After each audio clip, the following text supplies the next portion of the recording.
Every day in the USA, people find themselves in court.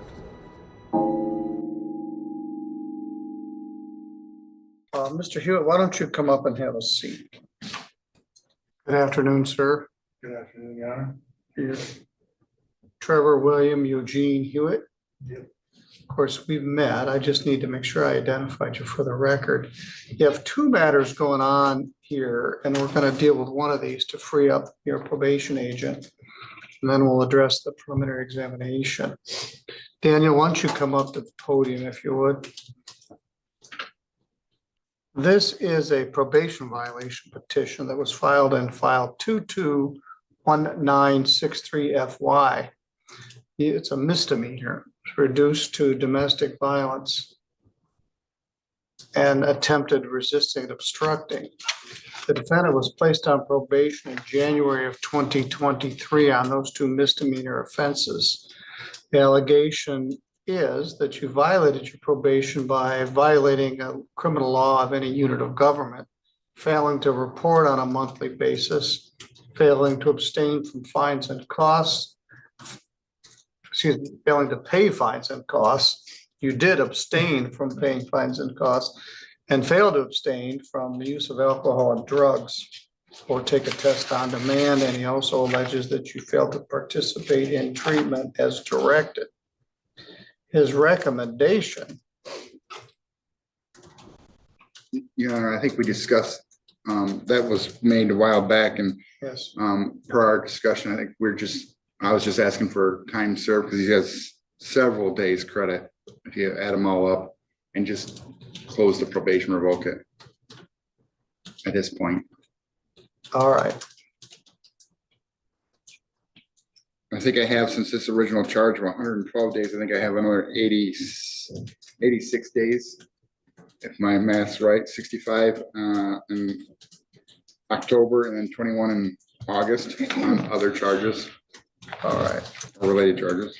Mr. Hewitt, you have a new charge, which we're about to start addressing here in a few minutes. You're not on probation on that charge, but you're on bond.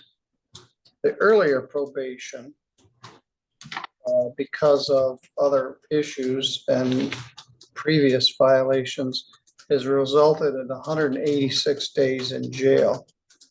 Originally, he was recommending that I imposed a very large jail sentence, but he ended up doing a bunch of jail in the meantime. So your probation agent's recommendation, if you acknowledge that you got a new criminal charge or failed to report or failed to do treatment, he would simply recommend we revoke this probation and leave the new case to stand on its own merits. Do you understand? Yes, Your Honor. Now, Mr. George does not represent you on the probation violation. He's here with you on the other case. The original lawyer on the earlier cases was Mr. Gibson. In order to prove that you did violate your probation, we'd have to have a hearing. And you would be entitled to have an attorney where they'd have to show by a preponderance that you did violate your probation. However, you could also simply admit the violation and there would be no need for a hearing. What would you like to do, Mr. Hewitt? I've already spoke with Dan, and the revocation and time served is probably what's best for me. I got a lot on my plate, as he mentioned. You know, I got a case upstairs and I got this case today, so. Yes, you're on bond in circuit court, you're on bond in district court. Yeah. And as far as what we're gonna do as a probation, we've probably taken it as far as we can. So do you acknowledge that, I don't know if you've been convicted any of the new offenses, that you failed to report and failed to complete your treatment as directed? Yes, Your Honor. I really would have liked to have gotten into the DV program, but it just hurdle after hurdle, and then I was in jail repeatedly. And like, I talked to Chelsea Myers about starting it, and she said, don't start it because you got a lot going on right now. And if you start it and you don't complete it, then you only get one shot at it. So I never got to start it. All right. Other than what I said to you about Daniel's recommendation and my intention to follow it, did anybody promise you anything to get you to plead to this No, or threaten you? no. You've already exceeded the statutory maximum on the domestic violence charge.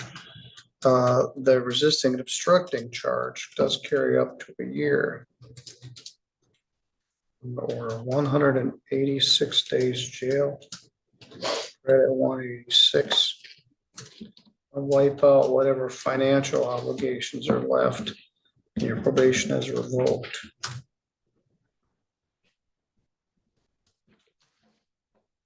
Successful.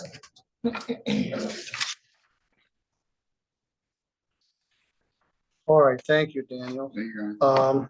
Mr. Hewitt, let me take these files out. The only thing that remains is your aggravated stalking complaint, which we're gonna address. Ms. Davis, the people ready to go on that? Warner, we need to address a bond violation in this case before we go any further. We are prepared to start the preliminary examination. All right, well, let me take these files out and we'll be back and address our attention to this matter.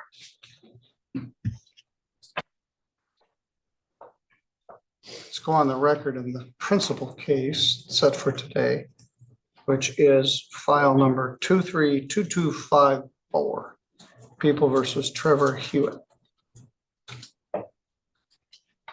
In that matter, the defendant is charged with aggravated stalking. The allegation is that on October 4th of 2023 in the village of Constantine, that the defendant did engage in a willful course of conduct involving repeated or continuous harassment of Carly Harmon. The conduct being such that it would cause a reasonable person to feel intimidated, threatened, or harassed.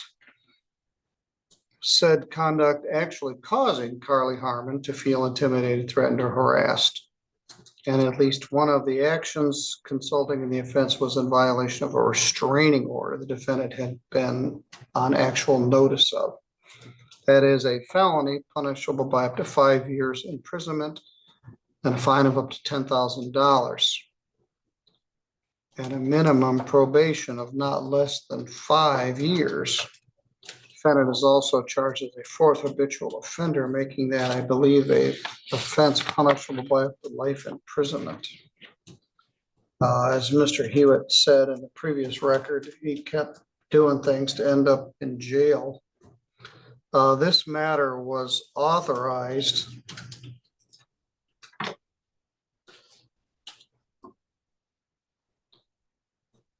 by the prosecutor on November 29th.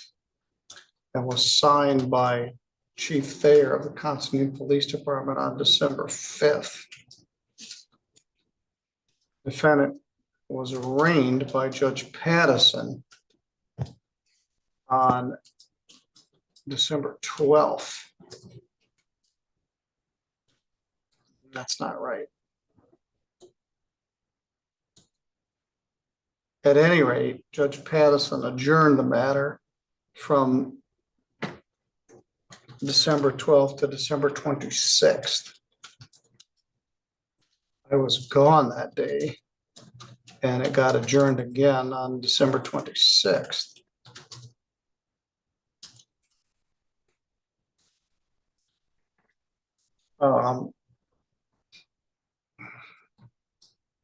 I can't tell exactly what happened. On January 2nd, we were here and I made a record. The defendant was not here. There was a signed stip from the prosecutor to adjourn the preliminary examination. I think somebody was unavailable. Matter was continued until this date. Defendant was on GPS tether. The matter is set for preliminary examination today. So somehow it morphed over from Judge Pattison's docket into mine. And here we are. Bond in this matter is set in the amount of $1,000 surety. As defendant indicated, he was on probation for domestic violence and attempted resisting and obstructing. There's a personal protection order in effect, or there was, and he's bound over to the circuit court in another matter. Ms. Davis, what's the status here? Thank you, Your Honor. Your Honor, the people became aware of a bond violation today at the courthouse, and the corrections officer, Vincent Bailey, advised that after I spoke with Ms. Harmon and she walked outside, Mr. Hewitt decided to go out there with Ms. Harmon, or in the area of Ms. Harmon, and the corrections officers saw him communicating with her outside of the courthouse, which is a bond violation. He signed the bond conditions stating he would have no contact whatsoever with Carly Harmon.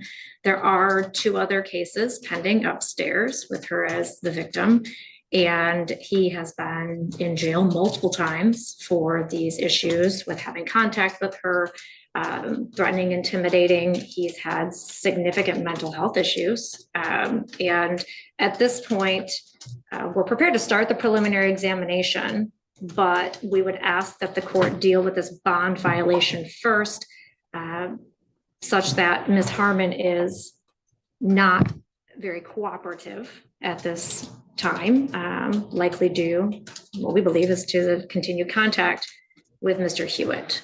So I'd ask to have his bond canceled pending the outcome of the prelim. We can start the prelim today, but I'd ask to continue it to another date so that I can speak with Ms. Harmon again. Thank you. Mr. George, what's your position? Your Honor, we would be prepared to move forward today. We've reset this.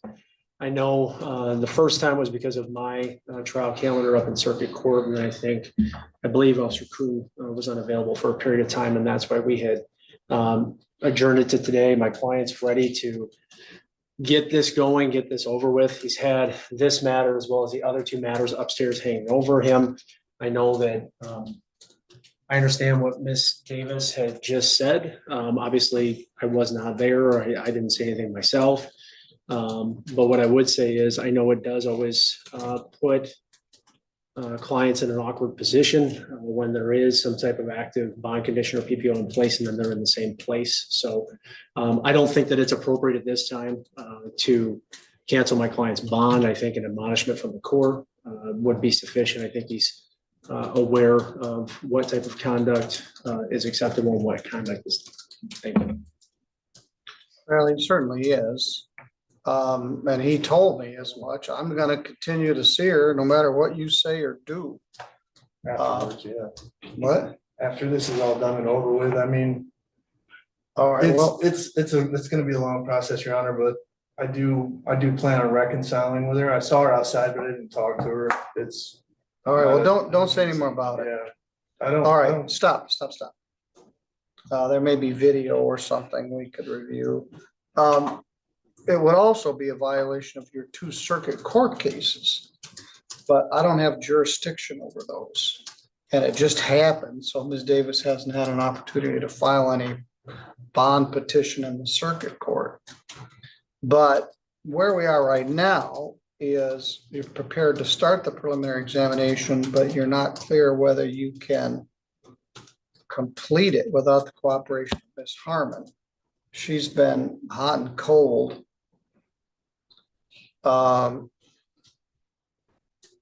So the question is, am I canceling a bond on a case that isn't going to get bound over? But let's go as far as we can here, and then I can make a decision on what to do with the bond. And you may want to view the video and see what that shows. Can you, Michelle, ask them to cue that up? Is there any of it on video? I believe there is video. I asked them to All preserve it. right, thank you.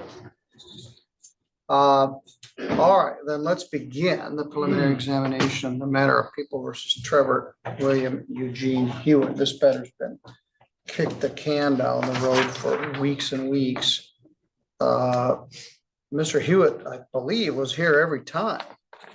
I on the original day, on the Tim George attorney conflict day, on Max Kuhn conflict day. And so today is the day for the hearing, and he always expressed that he wanted to have the hearing. So let's see how far we can go, Ms. Davis, and then we'll address the bond further. Thank you, Your Honor. People will call Officer Max Kuhn. Good afternoon. Do you swear or affirm any testimony you're about to give in this matter will be true to the best of your knowledge and belief? I do. Thank you. Please have a seat and state your first and last name for the record. My name is Max Kuhn, Maxcoon. Officer Kuhn, where are you employed? Employed with the Village of Constantine, the Constantine Police Department. And are you a police officer? I'm a police officer. I've been employed there for almost 7 years. And were you on duty on November 7th, 2023? I believe so, yes. And I guess going backwards, had you been made aware that Carly Harmon wanted to have police contact on or about October 4th, 2023? Yes, I would received. I'm sorry, can you restate that question? So did you have contact with Carly Harmon? I did have contact with Carl Harmon before, yes. And tell me about that. I received a dispatch complaint for regarding a welfare check, where the caller informed dispatch that he was concerned for Carly Harmon, or the call was concerned for Carly Harmon. I arrived where I met with Carly Harmon and another male individual there. After speaking with her, they said everything was fine. And at that time, she informed me that she received multiple phone calls from a number that I don't recall the number off the top of my head, but she received multiple phone calls from a specific number. And where did you make contact with Carly Harmon at? I made contact at her apartment on 200 Meadow Lane. Is that in the Village of Constantine? It is, And that's in St. Joseph County, Michigan? yes. So after speaking with Carly, did you have anything else further in the investigation? Regarding the welfare check, no, there's no concern for her welfare. The phone number that I had previous contact with her where I understood that Mr. Hewitt had a no contact or PPO violation. I received the number that she gave me from her telephone, and I contacted dispatch, and it matched the same number that she had received multiple times. And looking more into that, while I was speaking with her at her apartment, she informed me that Mr. Hewitt was. Your Honor, I would object as to any statements that she made at that time. I'm not sure where he's going with this. I can maybe clarify the question. Were you standing with Miss Harmon at this moment that you're talking about? Her Yes, getting a phone call? yes. Okay. And without saying what she said, what did you observe? Did she receive a phone call while you were there? I can't recall. I have to look at my report. Okay. And you mentioned Mr. Hewitt. Who was that? That was a boyfriend at a previous time that I know of. Had you had contact with Mr. Hewitt and Ms. Harmon previously? Previously, yes. And the person that you believe to be Mr. Hewitt, is he here in the courtroom today? Yes. And can you point out what he's wearing and describe him for the record, please? He's wearing a dark color hoodie, and glasses, with black brim. Your Honor, may the record reflect he's identified the defendant? Yes. Thank you. Did you do any checking on whether there was a personal protection order protecting Carly Harmon? Yes. And what did you find out? I checked our law enforcement information network, and I was informed through that there was a personal protection order protecting Carly from Mr. Hewitt. And as part of the conditions of that personal protection order, was there a prohibition from him appearing at her home or calling or contacting her? Yes, I believe there's a no contact, not to contact her. Based on what you found out from Ms. Harmon, did you go and speak with Trevor Hewitt? At a later time, I did, yes, Okay, was that on 11/7 of 23? I believe it was. And where was he when you had contact with him? He was lodged at the St. Joseph County Jail. And tell me about that contact. When I met with him, he agreed to speak with me, and after reading his Miranda rights, I brought up the call that took place on October, and he informed me that it was him that was calling. And so he admitted he was calling Carly Harmon? He admitted that he called dispatch regarding the welfare check, and that phone number matched a phone number that Carly showed me that had called her multiple times. And did you ask Mr. Hewitt about why he was calling? I did. Well, I'm a little confused. So was it Mr. Hewitt that called Central Dispatch and asked for the welfare check of Miss Harmon? Yes, All right. So he acknowledged that he made that call? yes. Did he acknowledge that he called Miss Harmon? Without reviewing my report, I can't say off the top of my head. Your Honor, may he review his report? Yes, he should have reviewed his report before he ever showed up here to testify.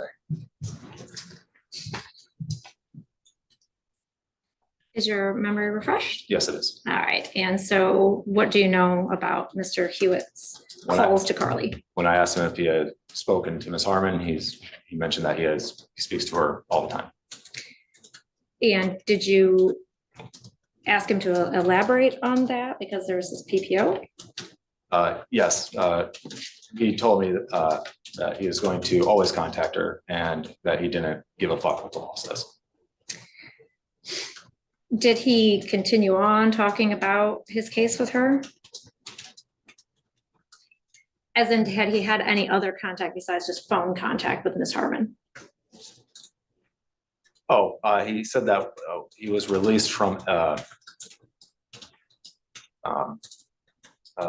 Behavioral Health Hospital. And once he was released from there, he went to stay with Ms. Harmon. And so he indicated that he went to her apartment after he was released from the mental hospital? Yes, When When- was that? when was the date that he went? Yes, That I'm not sure of. approximately when? It was going to be after October 4th. The welfare check came from, the original call came from the Bronson Behavioral Health Hospital. And so just to clarify, the calls to Ms. Harmon were also from this Bronson Behavioral Health That's correct. number? And Mr. Hewitt confirmed that he was the one talking to Ms. Harmon from the hospital? He confirmed that he called Ms. Harmon from the hospital, yes. And then his statement to you was that after he was released from the hospital, he physically went to Ms. Harmon's apartment? That's correct. And what apartment is he talking about? The apartment at 200 Meadow Lane, apartment number, I believe is 14.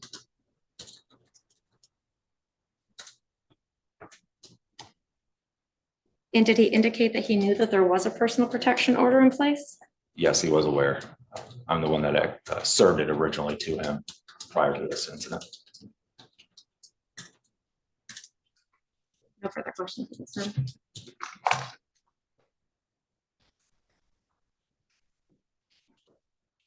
Good afternoon, Officer Kuhn. How you doing? Good afternoon. You indicated that you served the PPO, Mr. Hewitt? I served, I believe it was a PPO. There's a confusion between the PPO and bond conditions at the time, but yes, I served him, informing him that he was not allowed to see Ms. Harmon, and I gave him a copy of the order. Do you believe that that was a bond conditions for a criminal case, or do you believe that that was a PPO? It was a Separate incident. I'd have to look at that actual case to see exactly which one, but I believe it was a PPO Were you able to review the actual physical PPO itself at that time prior to this event. prior to this case? Yeah. Yes, Okay. Do you know that if you were the one that served it? I did serve it. Yes. Okay, all right, just want to clear that up. So when you you met with Mr. Hewitt where?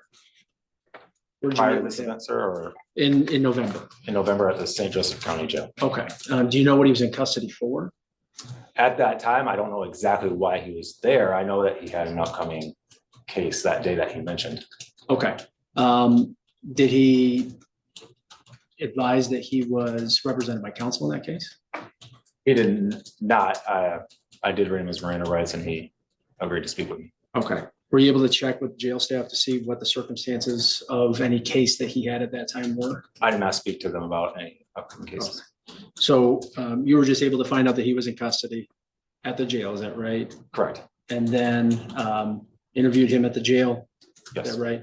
Didn't really inquire about what the circumstances of his being in jail were, but read him his Miranda rights, is that right? He was in custody, so yes, I read him his Miranda rights. After November 7th, did you have any further contact with Mr. Hewitt? No. Okay. I don't have anything additional, Your Honor. Thank you. Go ahead. Sorry, I was Sorry. making sure that you were ready.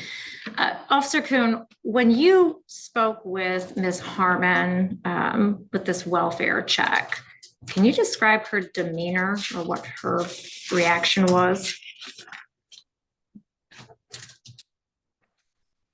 She seemed, when I first appeared, she seemed confused as to why I was there regarding the welfare check.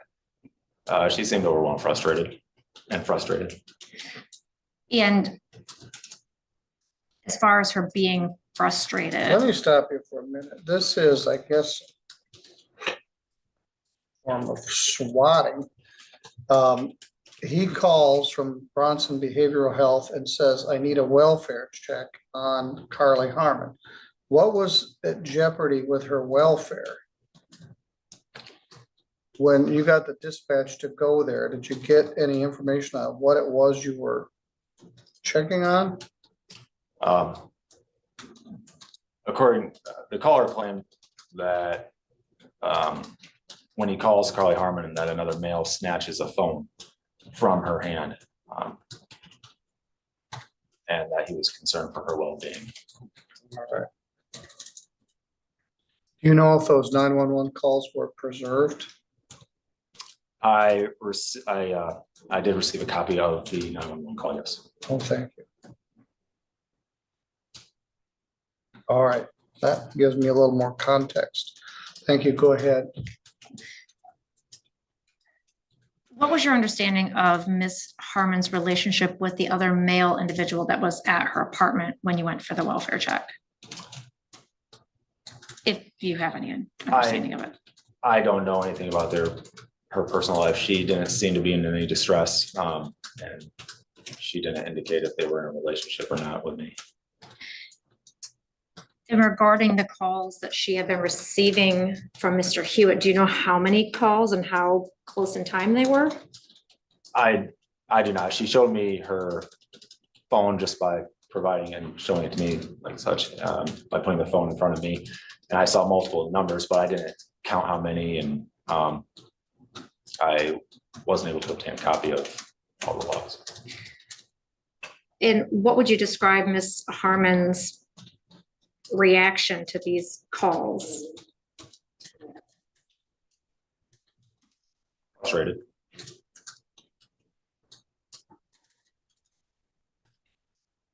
Do you remember what time of day these calls were coming?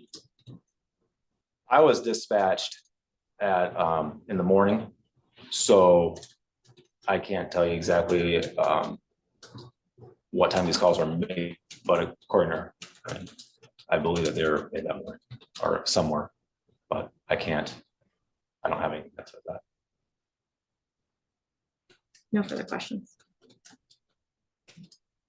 Anything further? No, you're not. Thank you, Officer Cohen. You can step down. Thank you. Do you have any other evidence to present at this time? Not at this time, Your Honor. All right, you're asking for an adjournment?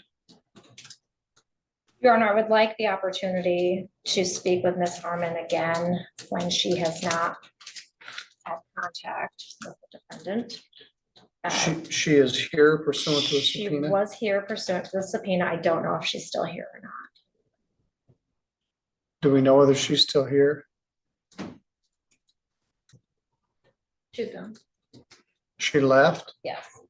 with your permission, or she just got mad and left? Well, there was some confusion because we talked before and then there was the bond violation and then we did not get to speak after that.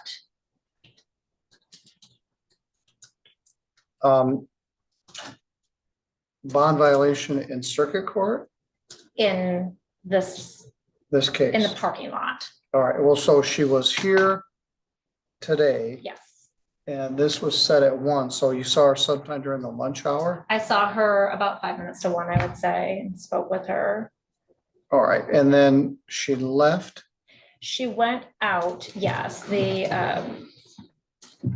Mr. Hewitt was in the hallway and I walked out with her. And then she went outside and Mr. Hewitt went inside. So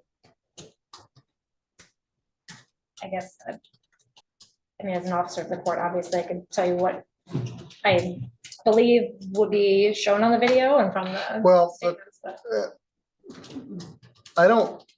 I'm not unwilling to continue it. The issue is he's gonna sit in jail if you get what you ask for. In the meantime, I don't know how far you got with the witness. I guess your contention is that she was here ready to testify.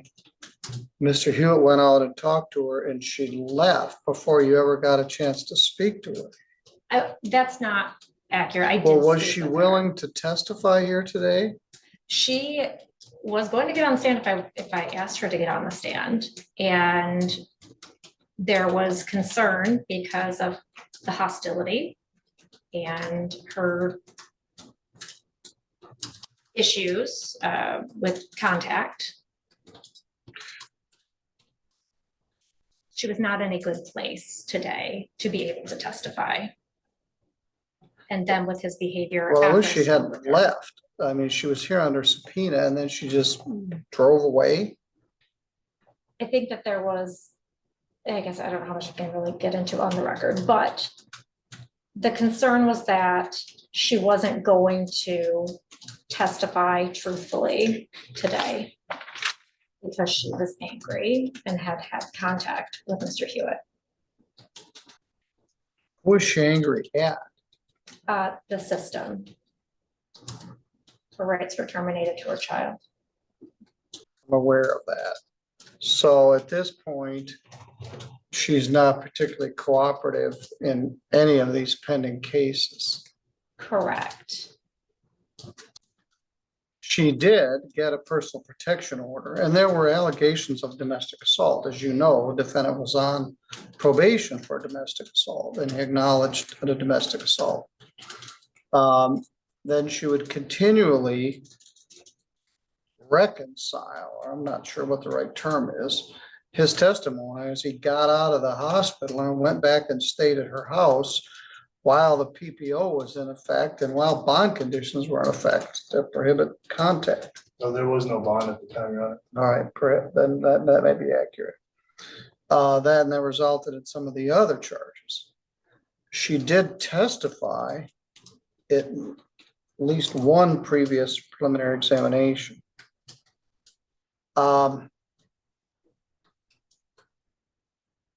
Have you seen the video?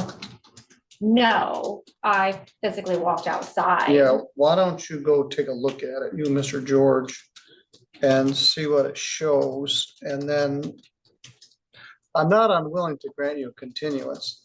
The question is, do I cancel his bond?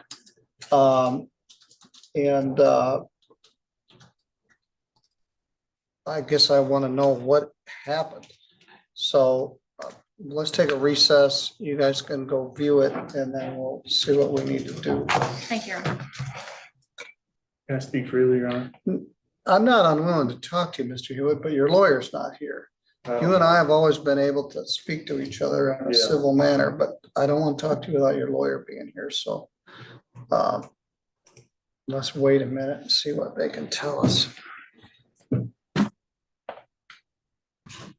I just wanted to let you know that like But don't say more about it. No, I'm not talking about the case right now. I'm just saying like I'm making steps in my life to better myself, man. And Well, I'm all in I've been favor staying of on a that. friend's couch for right now, but things are looking up for me and, you know, I'm trying my best. All right. I really am. Like my lawyer said, man, it's really hard seeing her here and All right, hold it's up. just. I want to be one of them couples, 50 years from now, looking back on this. All right, well, that's I probably, really hope so. let's just hold up. Can I use the restroom? Yeah, go ahead. Awesome. Keep an eye on things out there. I don't want to have any other issues.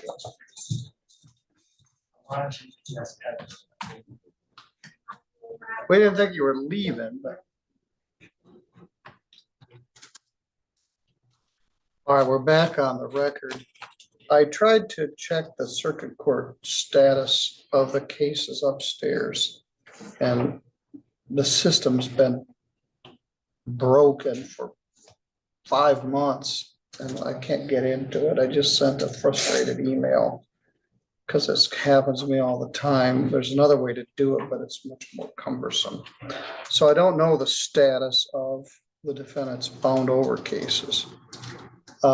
We have returned, the prosecutor had given some preliminary evidence regarding a violation of the defendant's personal protection order. In fact, the officer testified that he was there when the calls were received. Defendant acknowledged to him that he made the calls. Defendant acknowledged he went back to that address, and Officer Kuhn was aware a personal protection order was in effect because he had served it on the defendant. And the defendant was aware the personal protection order was in effect. The parties were going to go view the video of something that transpired earlier this afternoon. Ms. Davis, did you have an opportunity to do that? Yes, Your Honor. What does it show? Your Honor, the video shows me walking Ms. Harmon out past security. Mr. Hewitt was in the hallway at that time, seated. And after she walked out, and I stood there for a moment to make sure she made it outside without being bothered by Mr. Hewitt. Why did you walk her out? Because Mr. Hewitt was sitting in the hallway staring at Well, her. why didn't we put her back in your office or something?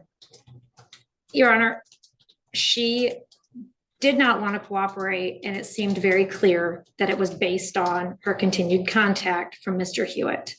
I knew I wasn't going to get anywhere with her at this point, and I needed to talk to Officer Kuhn, who was in the back. Not even a minute from when I stepped away from the security desk, Mr. Hewitt went outside the same way that Ms. Harmon had gone. And on the video, there's two separate videos from the angle. He was speaking with her, and Corrections Officer Bailey went out there and saw them having communication, although they were standing probably 10 feet apart, perhaps trying to look like they're not having communication. So at this point, he has contributed to the unavailability and hostility of this witness, which is the key witness in all of his cases. And the testimony that has been provided thus far in this case, probable cause purposes, maybe it's enough to bind over. Was it threatening, intimidating, harassing behavior? We don't have her here to say that today at this point, but it was a direct violation. It was knowingly a violation by Mr. Hewitt. And he's so brazen to do it today while we're all here at the same courthouse. I don't know what else to do if the court's not gonna bind it over without her testimony here, then I would ask to Well, have some all right, time. there's enough probable cause from the testimony of Officer Kuhn to believe that he violated the restraining order. I'm troubled in that she was never going to testify today regardless of what happened, because she had already been released, or I'm not sure, but she was leaving. She wasn't going to come in here, and I wasn't going to have an opportunity to speak to her. So she never was going to testify. And I'm embarrassed that they were able to have contact with each other out in the hallway. It wasn't in the hallway, it was outside. No, I believe you said he was sitting there staring at her in the hallway. Yes, he was. Well, that, As you're aware, there is a window into our waiting room oh, that has a okay, so direct she value. was in your waiting. She was in our waiting room, Oh, yes. all right. Well, that's better. And then at some point she got up and walked out of your waiting room? Met with her back in my office and we discussed the case and what's going on. And she then walked out and I saw him still sitting there. And so I walked with her out past security and waited until she walked outside. And then I walked back in to go talk to Officer Kuhn.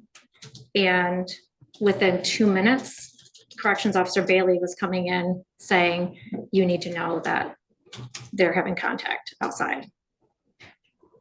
Officer Bailey, would you come up to the podium, please? Right there.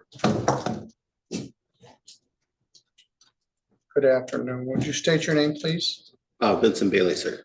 Please raise your right hand. Swear or affirm any testimony you're about to give in this matter will be true to the best of your knowledge and belief. I do. Officer Bailey, you are a sworn deputy assigned to a bailiff duty in this court, is that correct? Yes, sir. And other courts here in the courthouse. You've been present when Ms. Davis was relating to the court what happened. Did you see the defendant follow the witness, Carly Harmon, out into the parking lot? I did, sir. All right, tell me what you did.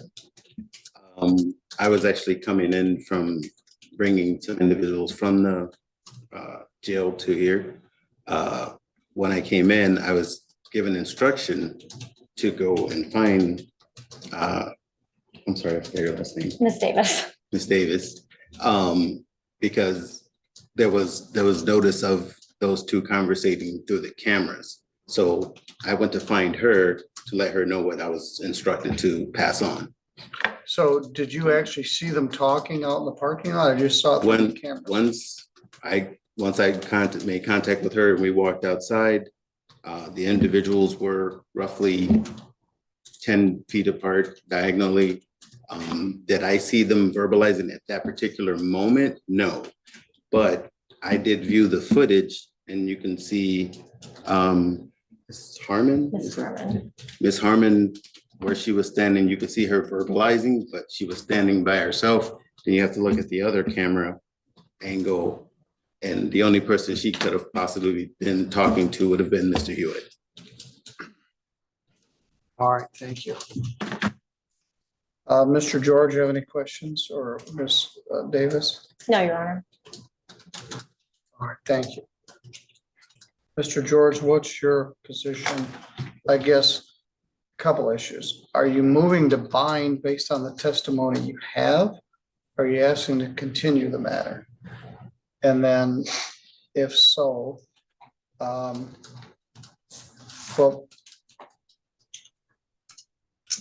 yes, I'll ask that.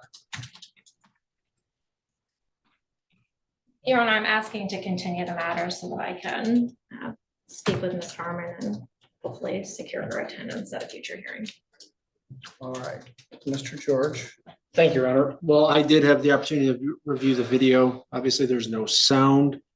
There are two different cameras and you can see the two individuals outside on the same side of the building. In viewing the video, one of the things that I'm having trouble with is Ms. Davis had indicated that it's my client that is causing her to not want to cooperate, not want to be here.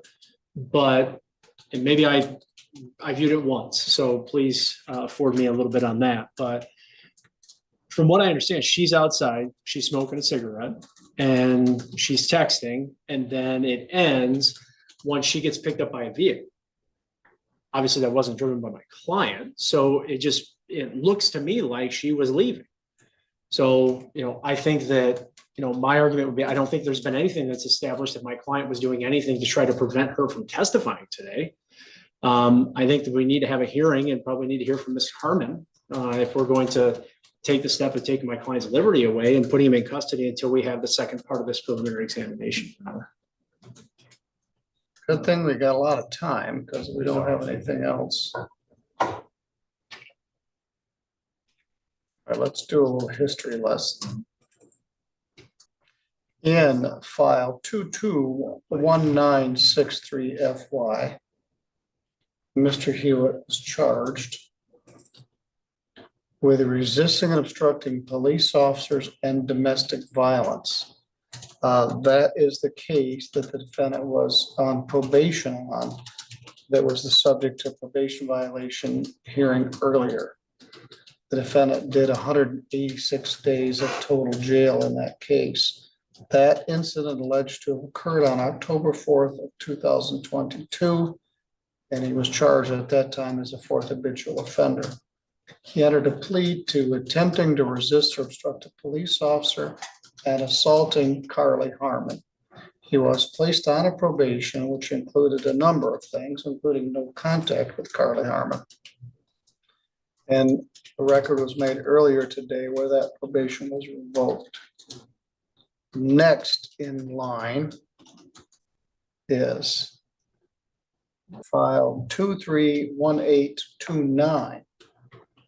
That is a aggravated stalking case and fourth habitual offender alleged to have occurred in August of 2023 in the village of Constantine. And the complaining witnesses, investigating officers, were Chief Dan Thayer and Max Kuhn.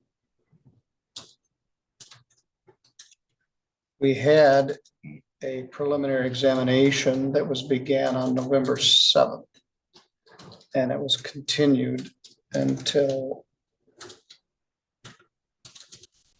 November 14th. And there was an issue about who or when the probation officer, when the PPO was served. But on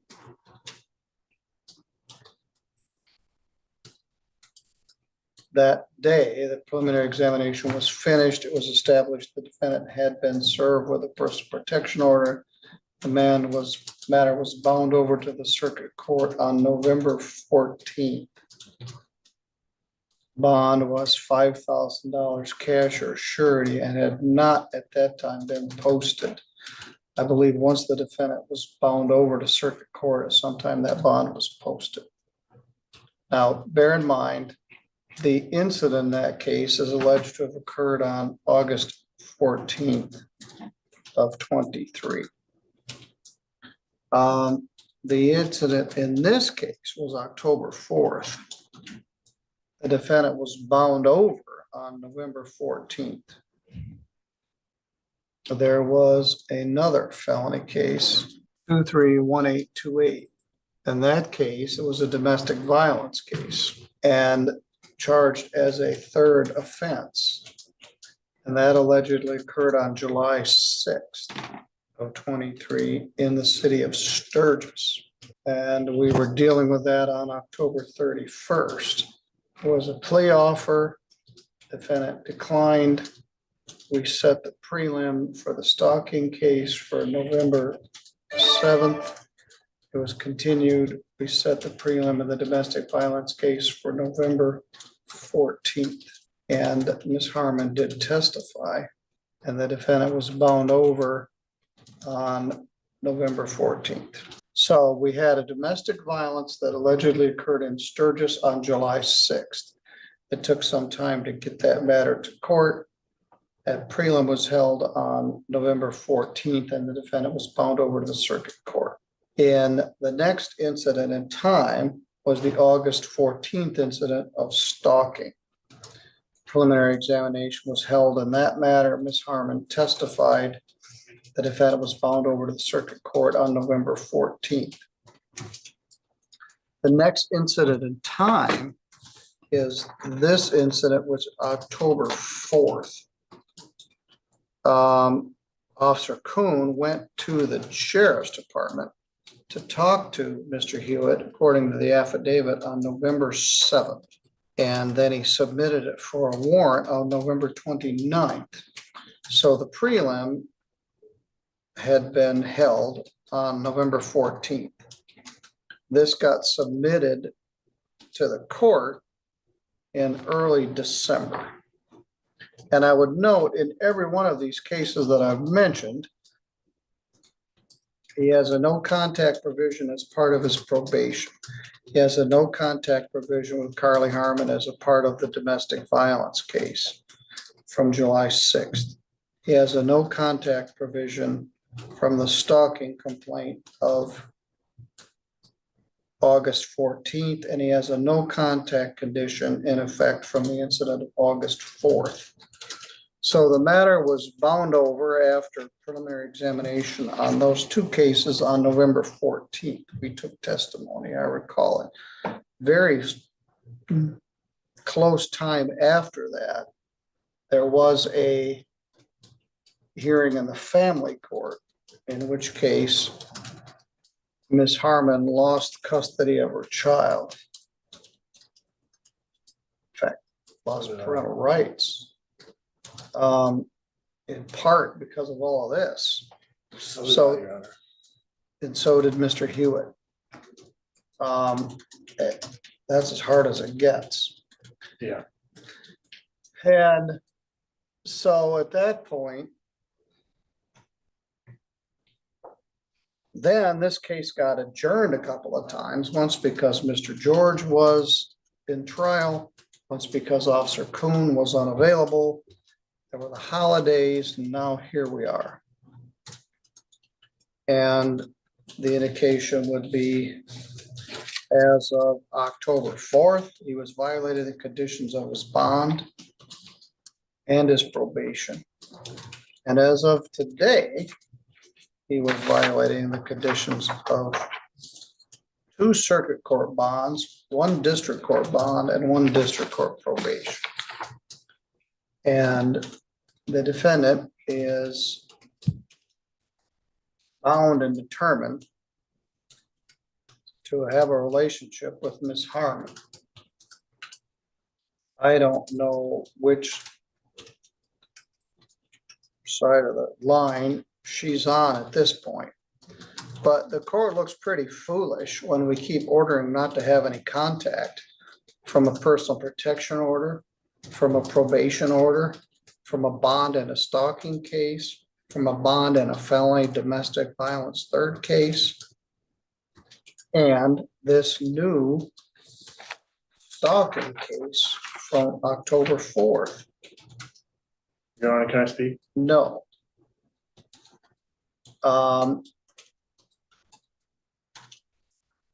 So She tried to get rid of people. I'm offended by that. It makes us look foolish. But I'm also offended by bullying you into some sort of a plea by locking you up. Because I don't think she's gonna cooperate 2 weeks from now any more than she did now. But I also believe there's probable cause to support a bind over based on the testimony that I heard today. Mr. George, if you want your client to speak, I'll hear him. If you want him to not, I'll defer to anything else you have to say. It's just.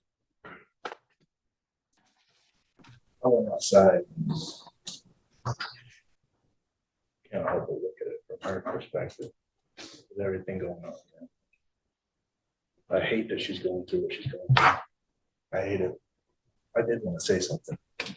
Can I just, Your Honor, when I spoke to David Tomlinson, he said that I was awarded a visit with my son And if I made bond, then I would have a visit with my son. I've been in contact with Heather yesterday, and I have to talk to Chelsea Myers about doing a scrapbook for my son and possibly seeing him one last time before he goes up for adoption. And I just want to say, if like my bond's canceled, I can't do that. And I'll be right down the street, and I'd actually have an opportunity to get to see my son, maybe take some pictures of me and him for the scrapbook. It's really big. Even though they say he's been gone so long that it would be pointless of me seeing him, I still want to see him. I don't think that's a good reason that he's been gone too long. To hug my son would be really awesome.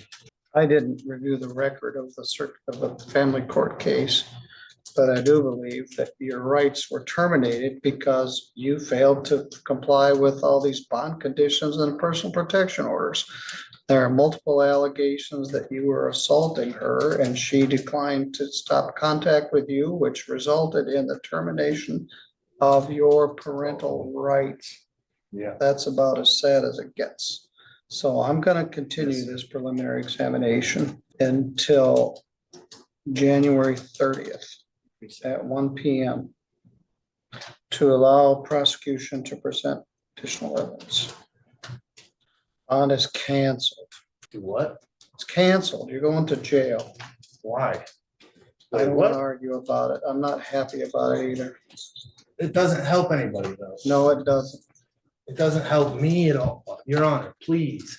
Please remove the defendant from here. I don't want to argue I got about a it. backpack over here. Might be not gonna cost me a problem right now. I know. No.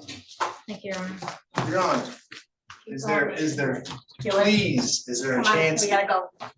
The answer is no. She got my attention out there, man, and Yeah, You you, are I what am I just, supposed to do? I just got your attention also.